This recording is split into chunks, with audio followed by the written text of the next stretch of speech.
Materi selanjutnya mengenai masalah turunan fungsi trigonometri. Ini masalah yang keempat, yaitu nilai stasioner. Sudah ada penjelasannya di dalam PPT bahwa untuk menentukan titik stasioner itu kita gunakan turunan pertama dari fungsi yang ada. Itu syarat stasionernya itu berarti turunan pertama pada fungsi fx sama dengan 0. Oke, jadi untuk menentukan titiknya, berarti titik itu kan sama aja ada x, ada y. Berarti kita harus turunkan dulu fungsinya. Setelah diturunkan, fungsi yang sudah diturunkan tersebut disama dengankan 0, karena itu syarat stasionernya.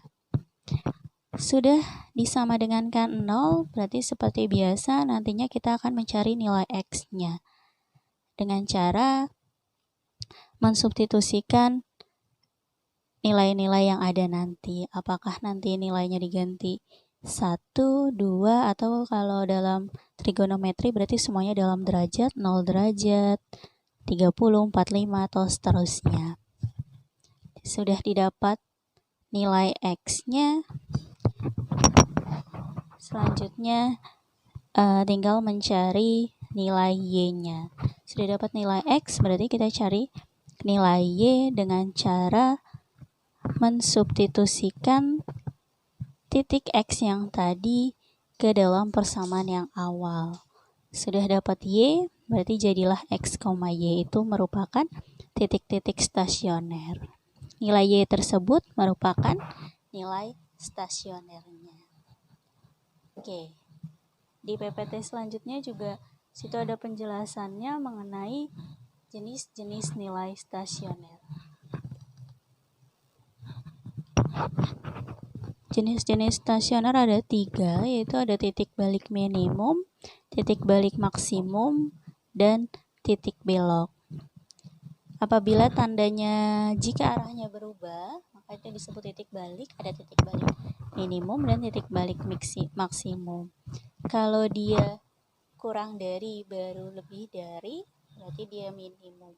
Kalau dia lebih dari baru kurang dari, berarti dia maksimum. Kalau tandanya tidak berubah, kurang dari, lebih dari, berarti dia namanya titik belok. Di situ sudah ada gambarnya.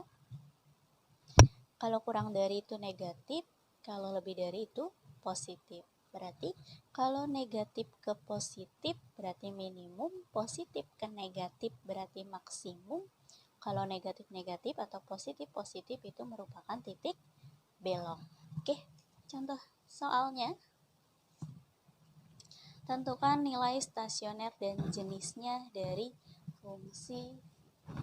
fungsinya adalah fx sama dengan sin 2x dengan x antara 0 derajat sampai dengan 2pi. 0. Karena sini pi ya. Berarti x-nya antara 0 sampai dengan 2pi. Oke. Fungsinya adalah sin 2x. Tadi langkah pertama untuk menentukan nilai stasioner adalah dengan cara menurunkan ke fungsi yang ada ke turunan yang pertama. Berarti kita turunkan. Berarti langkahnya kita turunkan. Langkah pertama ya. Oke, kita turunkan fungsinya. Turunan pertama dari fungsi fx.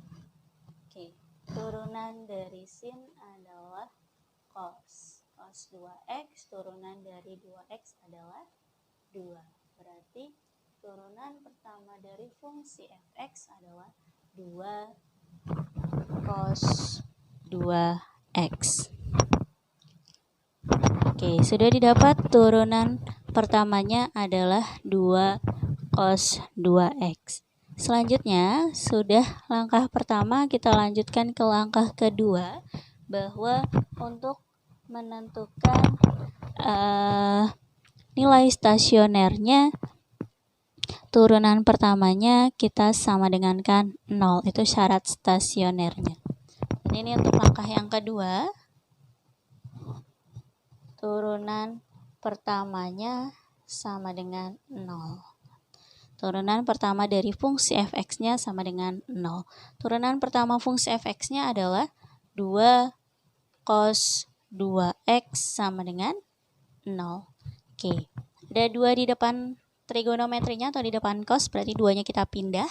Karena perkalian berarti pindah jadi pembagian. Berarti di sini cos 2x sama dengan 0 dibagi 2 adalah 0. Cos 2x sama dengan 0. Cos 2x sama dengan 0. Selanjutnya tinggal kita selesaikan cara selanjutnya dengan cara persamaan trigonometri, yaitu di pelajaran kelas 11. Yang mana kalian sudah tahu di dalam persamaan trigonometri ada rumus sin, rumus cos, dan rumus tangen. Oke, Ibu ingatkan lagi atau nanti dibuka-buka lagi buku kelas 11-nya ya. Oke, ini langkah ketiga, berarti kita gunakan rumus persamaan trigonometri. Bagaimana caranya? Persamaan trigonometri, kiri cos, kanan harus cos. Berarti kita harus cari cos berapa yang menghasilkan 0, yaitu cos 90 derajat. Berarti di sini kita ganti. Cos 2x sama dengan cos 90 derajat. Karena kita akan menggunakan rumus persamaan trigonometri. Kalau persamaan trigonometri, kiri dan kanan harus bernilai sama, bernilai trigonometrinya sama. Kiri cos, kanan cos, kiri sin, kanan sin, kiri tangen, kanan juga harus tangen. Karena ini cos, berarti kita ikutin yang kanan juga harus cos. Di sini 0, berarti cos berapa yang bernilai 0? Yaitu 90 derajat. Oke, karena di sini yang diminta dalam pi, nih, berarti 90-nya kita ganti dengan pi. Pi berapa yang menghasilkan 90? Pi itu 180. Kalau menghasilkan 90 berarti setengahnya pi, berarti pi per 2 ya.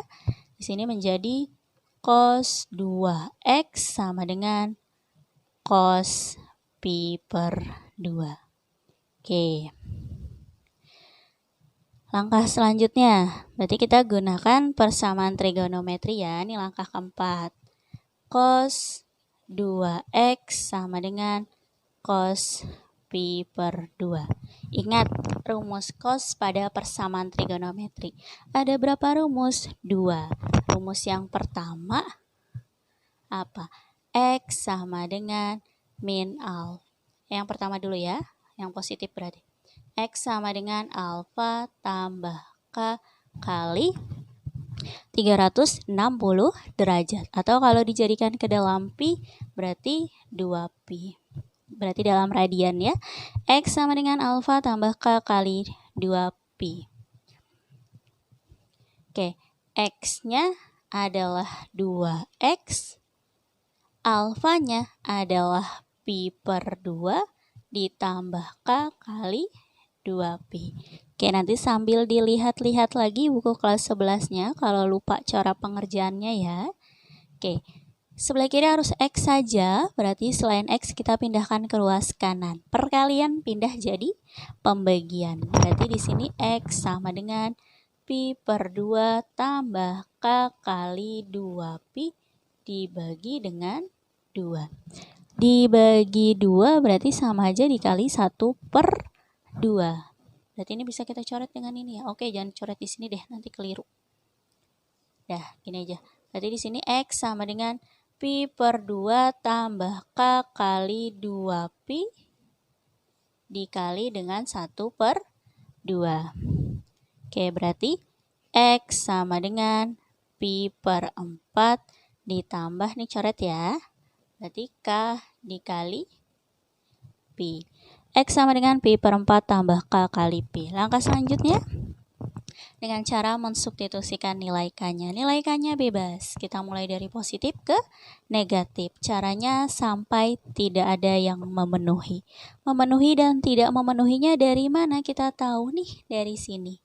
Yang sudah diketahui apabila X-nya antara 0 sampai dengan 2pi. Kalau X-nya tidak di antara 0 maupun 0 sampai 2pi, berarti dia tidak memenuhi. Oke, tadi X sama dengan pi per 4 tambah K kali.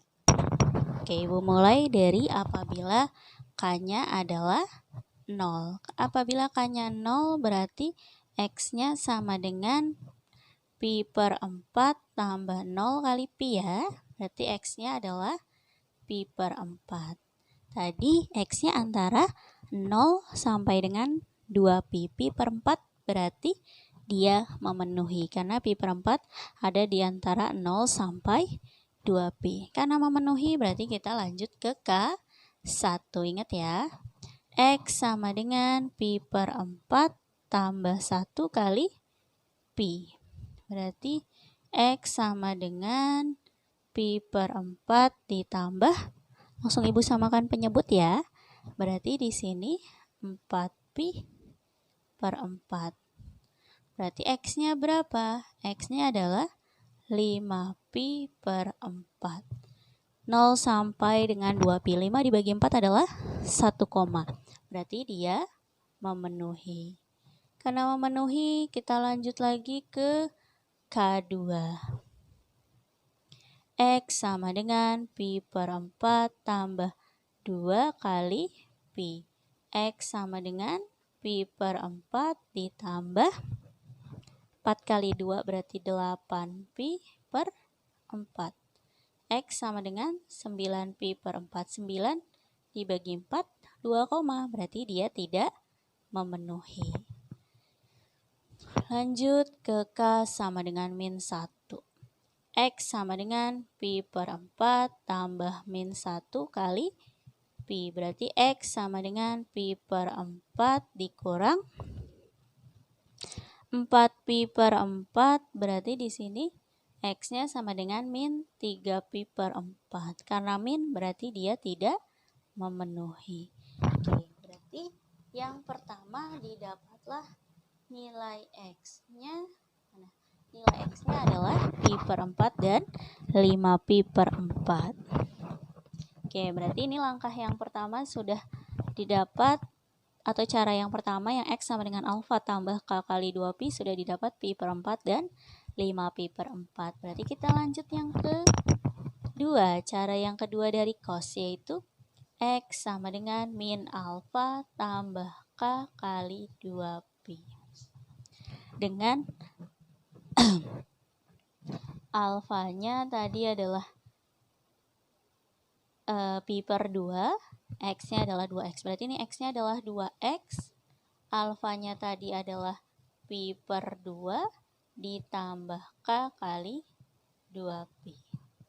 Berarti sama kayak tadi, 2-nya pindah, X sama dengan min pi per 2 tambah K kali 2 pi dibagi dengan 2. Berarti X-nya sama dengan min pi per 4 ditambah K kali pi.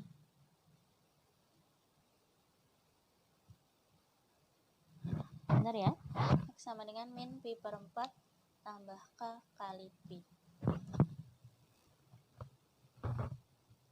Oke, ini tidak Ibu hapus ya, biar kita lanjut aja.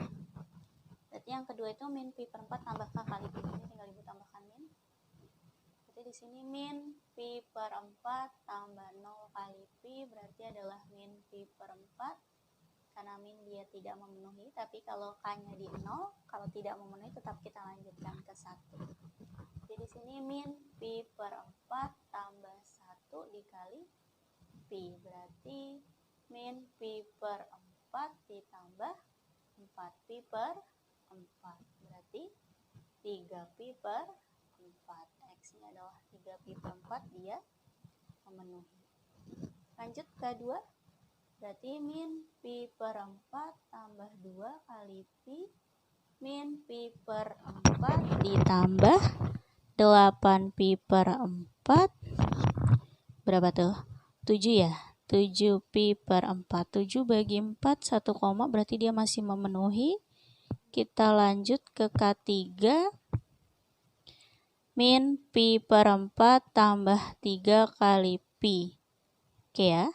Min pi per 4 tambah 12 pi ya.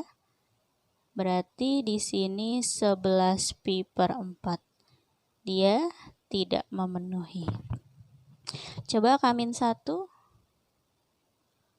X sama dengan min pi per 4 tambah min 1 kali pi. Berarti X sama dengan min pi per 4 dikurang 4 pi per 4. Berarti X-nya adalah min 5 pi per 4. Dia tidak memenuhi. Oke ya. Berarti tadi XX yang didapat adalah X sama dengan pi per 4, X sama dengan 5 ya, 5 pi per 4, X sama dengan 3 pi per 4, dan X sama dengan 7 pi per 4. Ini X yang sudah kita dapat. Yang diminta kita suruh menentukan nilai dan jenisnya. Berarti untuk menentukan nilai X yang sudah ada di sini, kita substitusikan ke persamaan yang awal untuk mendapatkan nilai Y. Lihat lagi di PPT-nya.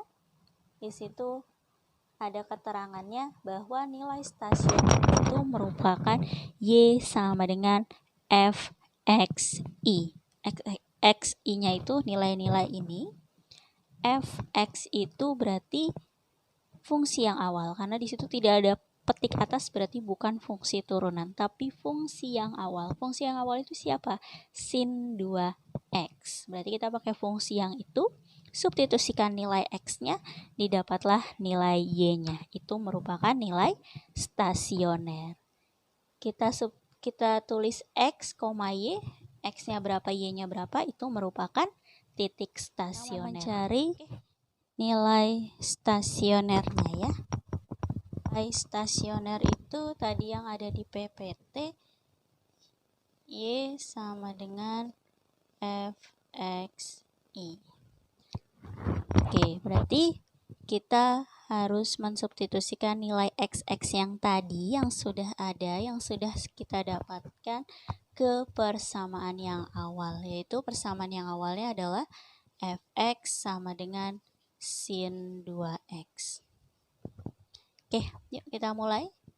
Yang pertama, X-nya adalah pi per 4.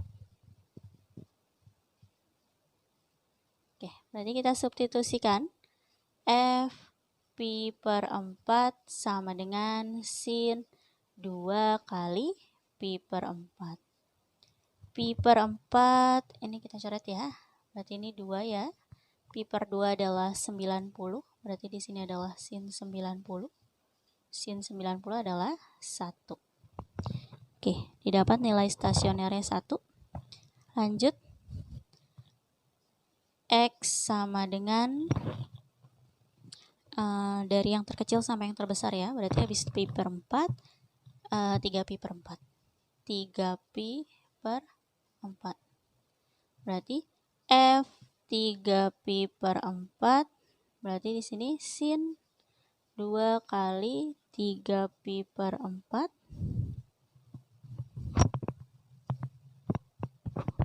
sama dengan yang kita coret sisa 2.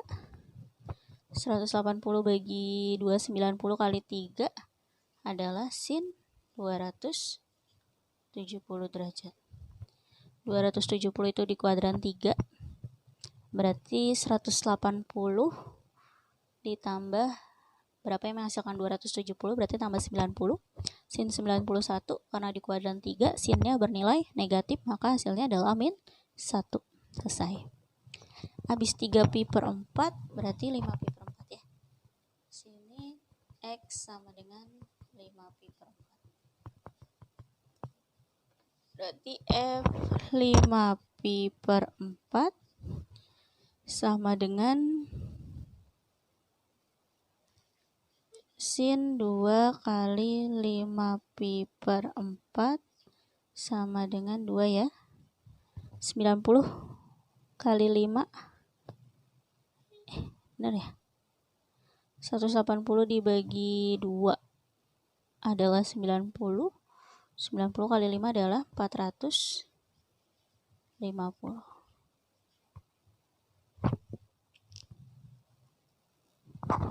Oke, sin 450 berarti lewat dari 360. Berarti kalau lewat dari 360 berarti kita cari 360 ditambah berapa yang menghasilkan 4,5, berarti kita tambah 90. Berarti sin 450 itu sama dengan sin 90 derajat, berarti sama dengan 1. Oke ya. 1 nih. Lanjut. X sama dengan 7pi per 4. F 7pi per 4. Aduh. Sin 2 kali 7pi per 4 sama ya 2, berarti sin 90 kali 7 630 ya, 630 sama lewat dari 360, berarti 360 tambah berapa yang menghasilkan 630, berarti berapa, 270 ya, berarti sin 630 sama dengan sin 270 yaitu min 1. Oke, berarti sudah didapat nilai-nilai stasionernya yaitu 1, min 1, 1, dan min 1. Itu adalah nilai-nilai stasionernya. Oke, berarti untuk titik stasionernya sini ya. Tadi nilai stasioner, sekarang titik stasionernya. Berarti titik-titik stasionernya ada karena X-nya pi per 4, berarti Y-nya 1. Berarti di sini pi per 4,1. Terus 3 pi per 4, min 1. 5 pi per 4,1. Dan di sini ya 7 pi per 4, min 1. Ini kalau diminta titik stasionernya. Nilai stasionernya sudah didapat, titik stasionernya sudah didapat. Selanjutnya yang diminta adalah jenis stasionernya. Oke, untuk menentukan jenis stasionernya kita akan membuat garis bilangan. Garis bilangan tersebut kita buat dengan cara nantinya akan kita substitusikan ke turunan pertama pada fungsi fx. Kalau tadi nilai stasionernya ke fungsi awal, kalau jenis stasionernya ke turunan pertama fungsi fx-nya. Oke, kita coba. Jenis stasioner. Tadi ada 3 ya. Ada titik balik minimum, titik balik maksimum, dan titik belok. Kalau titik balik minimum dia dari negatif ke positif, kalau maksimum positif negatif, kalau belok yang sama, tidak ada perubahan, negatif negatif positif positif. Nanti kalau kita lihat dari gambar, kita bikin garis lurus. Kalau garis lurusnya terletak di bawah berarti minimum, kalau terletak di atas berarti dia maksimum. Oke, kita bikin garis bilangannya. Yang mana bilangan-bilangan yang ada ini merupakan nilai-nilai X. Berarti X yang tadi sudah ada itu adalah pi per 4, terus 3 pi per 4, 5 pi per 4, dan 7 pi per 4. Oke, ini nilai-nilai yang ada. Oke, selanjutnya caranya diapain? Sama seperti kayak biasa kita bikin garis bilangan. Kita harus mensubstitusikan nilai-nilai yang ada di antara mereka.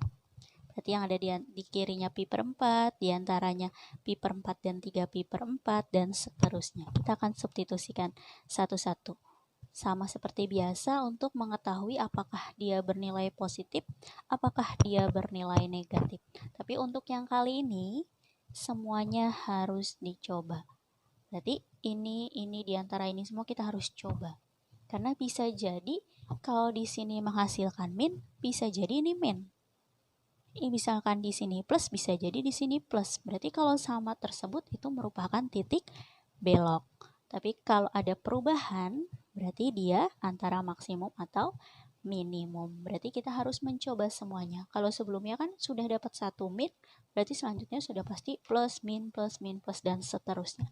Tapi untuk kali ini, semuanya harus kita coba dengan cara mensubstitusikannya ke fungsi yang sudah diturunkan. Yaitu berarti turunan dari fungsi fx-nya itu tadi adalah 2 cos 2x. Itu ya. 2 cos 2x. Oke, kita mulai. Kita coba dulu dari yang sebelah kirinya pi per 4. Pi per 4 berarti 180 dibagi 4 itu adalah 45 derajat. Berarti di kirinya 45 derajat otomatis ada nilai 0. Berarti Ibu akan mencoba nilai 0-nya. Oke ya. Nilai 0. Berarti di sini 2 cos 2 kali 0, maka di sini 2 cos 0.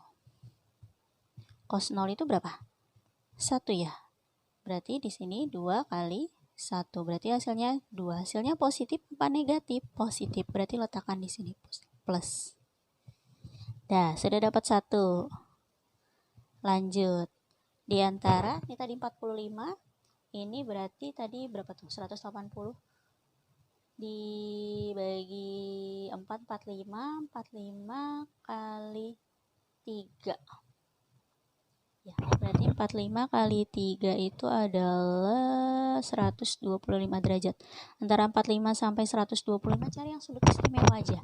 45 125 berarti sini ada 60 kan? Jadi kita substitusikan yang 60-nya. Berarti di sini 60 derajat. 2 cos 2 kali 60 berarti 2 cos 120. Oke, kalau mau cepat cukup lihat dari cos 120. Jadi tidak perlu kita cari nilainya. Cos 120 itu di kuadran 2 karena kuadran 2 itu 190 sampai dengan 180. Kuadran 2 cosnya bagaimana? Negatif. Berarti otomatis hasil di sini dia akan bernilai negatif. Berarti di sini pasti hasilnya adalah min. Ya, maksudnya cos 120 itu di kuadran 2. Kuadran 2 itu cosnya bernilai negatif. Otomatis di sini itu nantinya dia akan bernilai negatif. Berarti di sini min. Jadi tidak perlu dicari nilainya cos 120 itu berapa.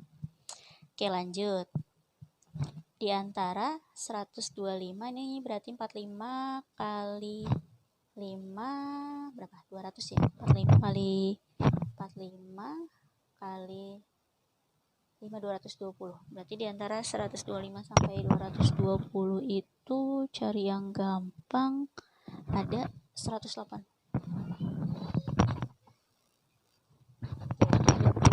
Itu maaf tadi 135 ya. 5 pi per 4 itu berarti 225. Di antara 135 sampai 225 itu ada berapa kalau di sudut istimewanya? Berarti ada 180 ya. Kita cari yang gampang aja. Berarti ada 180.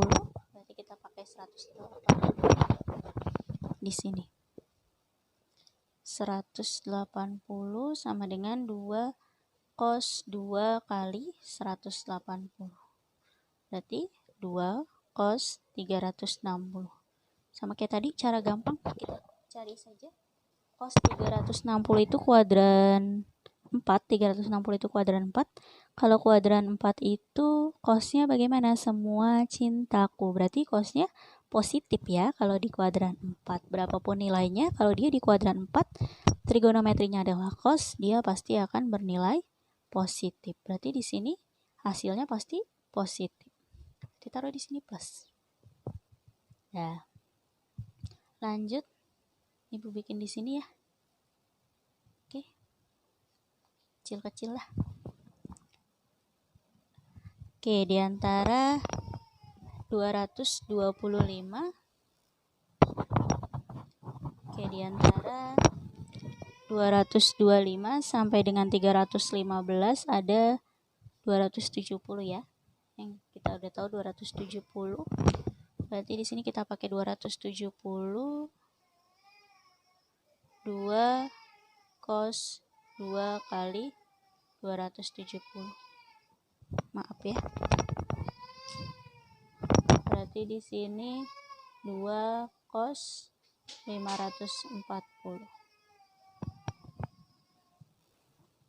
Berarti ini jenis stasionernya, berarti nilai balik maksimumnya adalah X pi per 4 dan 5 pi per 4, dan nilai balik minimumnya yaitu X sama dengan 3 pi per 4 dan X sama dengan 7 pi per 4. Oke, berarti sudah selesai, sudah didapat semua nilai stasionernya, titik stasionernya, dan jenis stasionernya. Berarti sudah selesai soal yang pertama atau contoh soal yang ada sudah kita selesaikan. Oke, cukup sekian yang dapat Ibu sampaikan. Semoga dapat dipahami dan dapat dimengerti. Terima kasih.